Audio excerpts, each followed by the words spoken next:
আজ আপনাদের সাথে শেয়ার করব দুর্দান্ত একটা পনিরের রেসিপি।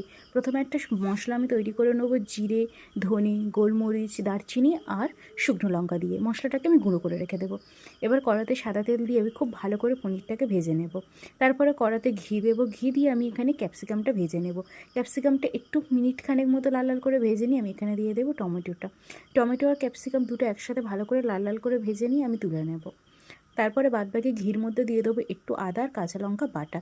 তারপরে দিয়ে দেবো একটু হলুদ গুঁড়ো, দিয়ে ভালো করে মিশিয়ে দিয়ে দেবো এখানে কাজু বাদাম বাটা। কাজু বাদাম বাটাতে দিয়ে এর মধ্যে দিয়ে দেবো আমি একটু টক দই। 1 চামচ পরিমাণে আমি টক দইটা দিয়েছি। টক দই দিয়ে ভালো করে নাড়াচাড়া করে নিয়ে ভেজে রাখা পনিরটা আমি জলেতে ভিজিয়ে রেখেছিলাম, সেই পনিরটা জল থেকে ছেঁকে আমি দিয়ে দিলাম। তারপরে পনিরটা দিয়ে ভালো করে কষিয়ে নিয়ে এখানে দিয়ে দিলাম ভেজে রাখা সবজি, দিয়ে দিলাম স্বাদ মতো লবণ আর দিয়ে দেবো জল। একদম গা মাখা হবে আজকের তরকারিটা। জল দিয়ে ভালো করে ফুটিয়ে নিয়েছি। এবারে কাঁচা লঙ্কা আর ধনেপাতা ছড়িয়ে দেবো ওপর থেকে, আর দিয়ে দেবো একটু ঘি। ভালো করে ঢাকা দিয়ে নামানোর আগে ভাজা মশলা ছড়িয়ে নামিয়ে নেবো। দুর্দান্ত খেতে হবে। যে কোনো রকমের নিরামিষ দিনে দুর্দান্ত একটা রেসিপি, সবাই চেটে পুটে খাবে। তো একবার বানিয়ে দেখার অনুরোধ রইল।